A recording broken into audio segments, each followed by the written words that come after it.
Hey guys, and welcome to another video. Today I'm going to be doing the second Park Wars. A lot of you guys wanted me to make this a series, so I have gone ahead and done this. So I'm pitting today Alton Towers, the winner of the last Pride Wars. I mean, I've just spoiled the ending, but if you've not seen it yet, go check it out. And they're being pitted against fellow Merlin Park from Italy, Gardaland. For this series, I'm only going to be doing parks that I've been to, so just bear with me with that. I'll be able to do a Chessington themed one at some point, because I'm going there, I believe, the 10th of April, but we'll get back to that at a later date. Basically, we're pitting Alton Towers against Gardaland in this episode of Park Wars.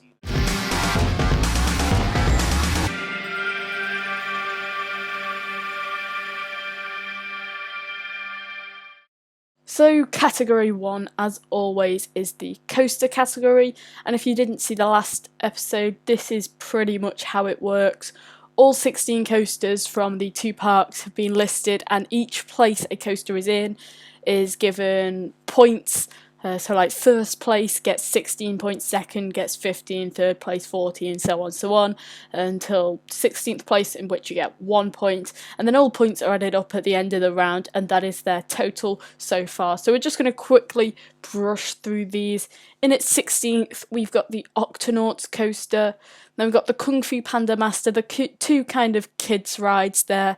Kung Fu Panda Master, I didn't actually get on it, unfortunately, but it doesn't exactly look like the greatest of coasters.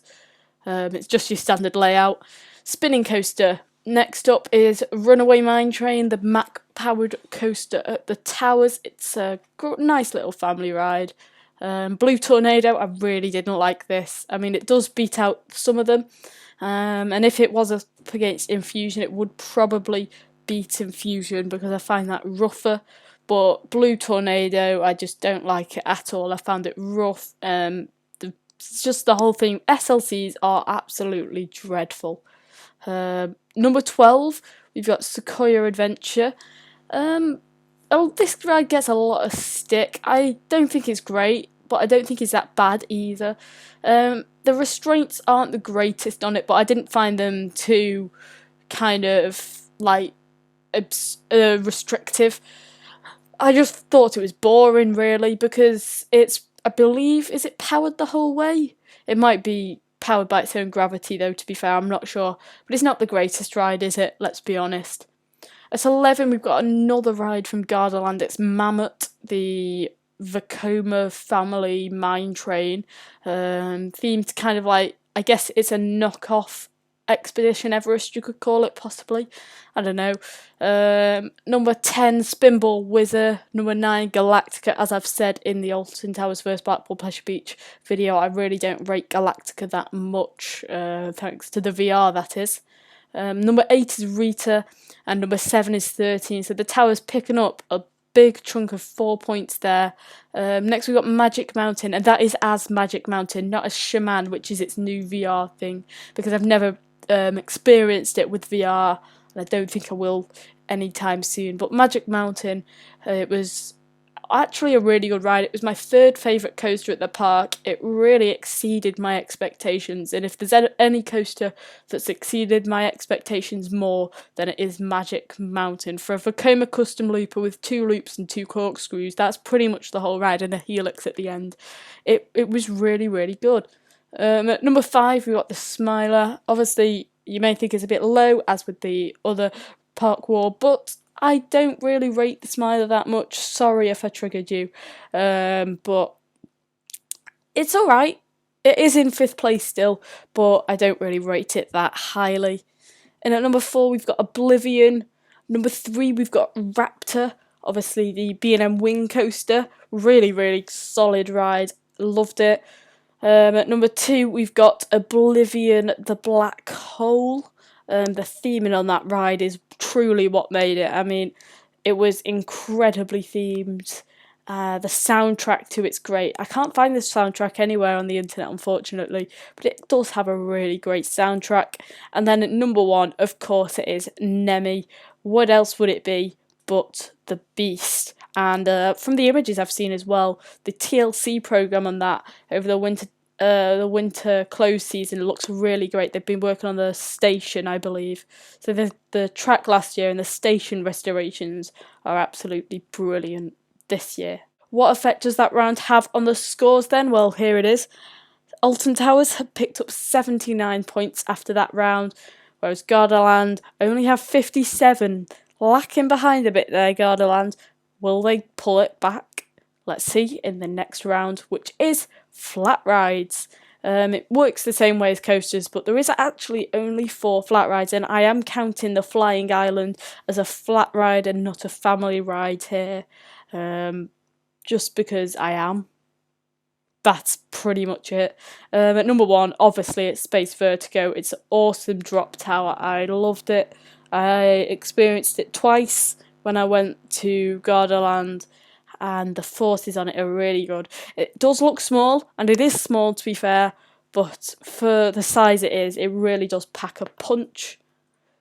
Number 2, we've got Enterprise. I had someone commenting about the built-in fact finder, a fact giver. Bit of an inside joke there, if you know who that is. That's literally just a joke between the two of us, but oh well. And yeah, love Enterprise. And then at number 3 and 4, apparently, mustn't have done the PowerPoint too well, we've got the Flying Island, and we do have Blade as well. Both some really solid flat rides. The Flying Island I put up more for the views. I got some nice footage up there. Go and watch the Gardaland vlog if you haven't already seen it. And there will be a vlog coming from Alton Towers either Saturday, Sunday or Monday of the upcoming weekend. So that will be great as well to see all the updates and get back on Hex, one of the best dark rides in the UK. So the effect that has on the scores then, Alton Towers are now on 83 and Gardaland are still 20 behind on 63 points. Moving on to water rides then, it works the same as the last 2 rounds obviously, but there's only 6 water rides between the parks, so there are only 6 points for the winner. So we'll just get straight into this. Here you go. They are the results. Battle Galleons at number 6, because although it's nicely themed and has a nice soundtrack playing around the area, I just don't think it's as good as some of the other rides here. We've obviously got I Corsari, which is a great kind of mini Pirates of the Caribbean-esque ride. Underground pirate dark ride, awesome, love it, and it is built underneath a giant pirate ship, which looks awesome too.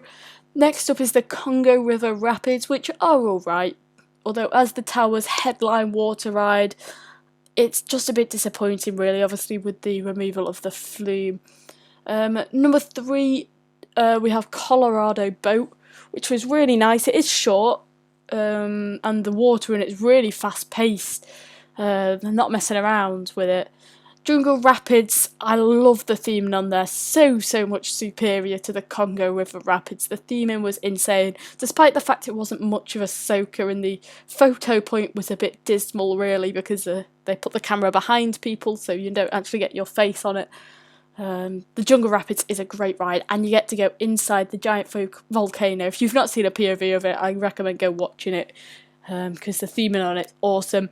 And then taking the number 1 spot, pretty obviously, it's Fuga de Lantide. It's my second favourite water ride, obviously behind Valhalla, but it is a real contender for Valhalla, I will be honest. So Gardaland there have scored very, very highly on the water ride round, but how does that affect the scores? Well, Alton Towers picking up 5 points, I believe, on 87 now. No, that'll be 4 points, won't it? I'm good at maths. And Gardaland are on 80 points. They have pulled it back to within 7 points of the Towers. Can they do it? That is the question. Moving on into the next round, which is Kids Rides and Dark Rides. In the last Park War, I didn't have Dark Rides, and someone pointed that out to me. So I've included it into this round. So you will notice a bit of fluctuation between the Tower score in this ride and earned last time, but pretty much each park gets 1 point for every ride listed on the under the family ride section on the park's websites, and also dark rides, that is. However, that isn't actually counting walkthroughs and shows, so they do have to be specifically kids rides listed on the website. So Alton Towers scores 13, they scored 11 last time, but obviously now Hex and Jewel have been counted. And Gardaland does score 18 points. It has the whole kind of magic tree area, as you can see in the bottom left photo. They also have the Kung Fu Panda Academy. So all in all, Gardaland has a better kids selection. They also have the tree madhouse. I didn't actually get the chance to ride that, unfortunately, but I'm sure it was great in there anyway. The effect that has on the scores then, Alton Towers are slap bang on 100. However, after catching up another huge amount, Gardaland only 2 points behind the Towers. This one truly is pretty much neck and neck as we move on into theming. And each park's theming is going to be rated out of 10, and its score will then be added to the current total. So obviously the Towers scores 6 points.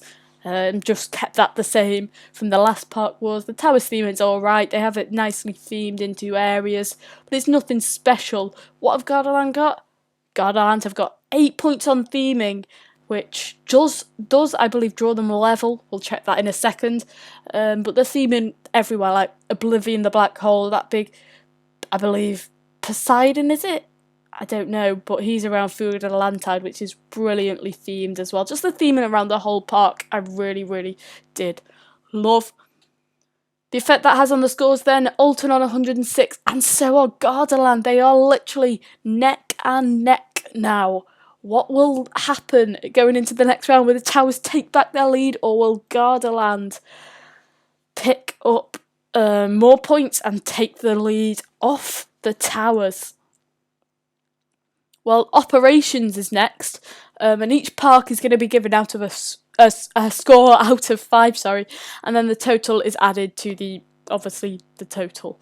So the Towers have got 3 points, and Gardaland have got 4 points, just putting them in the lead slightly. I just thought the staff were really great in the Gardaland. The operations were good. The longest I had to wait for a ride was 40 minutes for Raptor, and that was a peak day in the middle of the season, and it was a really hot day as well. So 40 minutes is really great for Raptor, and everything else, a lot of rides were pretty much walk on. I had to wait 20 minutes for the first ride on Obby the Black Hole, and only, I believe, 5 minutes for the second ride on it because it was slightly later on in the day. So Gardaland's operations all around are better than the Towers. I'm not saying the Towers' operations are bad, because they are really good still. I mean, they have been, I believe, over the last weekend, opening weekend of the season, they have been only running one train on a lot of things. And the staff haven't been too fast, but Gardaland's operations is just all round that 1 point better for me. So obviously the scores then added up. Alton Towers are on 109, where Gardaland take the lead for the first time in this competition at 110. Next up is the prices, and these prices are based off the website's official prices for an adult, but that's obviously not counting the online discount. Just for one adult ticket this is, so I know that's not a picture of a Gardaland ticket, that's a single ride for Raptor, but it was the best I could find for Gardaland. Anyway, Alton Towers is, I believe, £42, Gardaland is €40, which I believe the current exchange rate was about 35 to 30 quid, I can't remember it exactly, but obviously that means Gardaland does win. Alton's prices is one thing that seems to be costing them. They've lost the price round both times, and to be fair, with the current selection, I don't know if it's warranted charging the prices they do.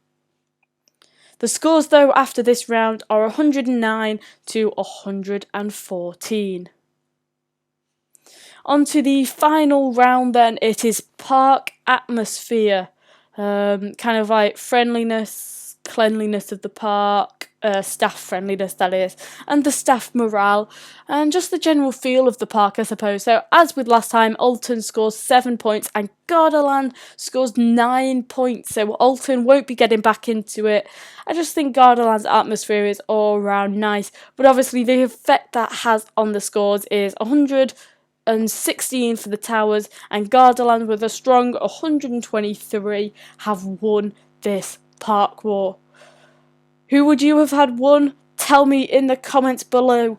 And until next time, guys, goodbye.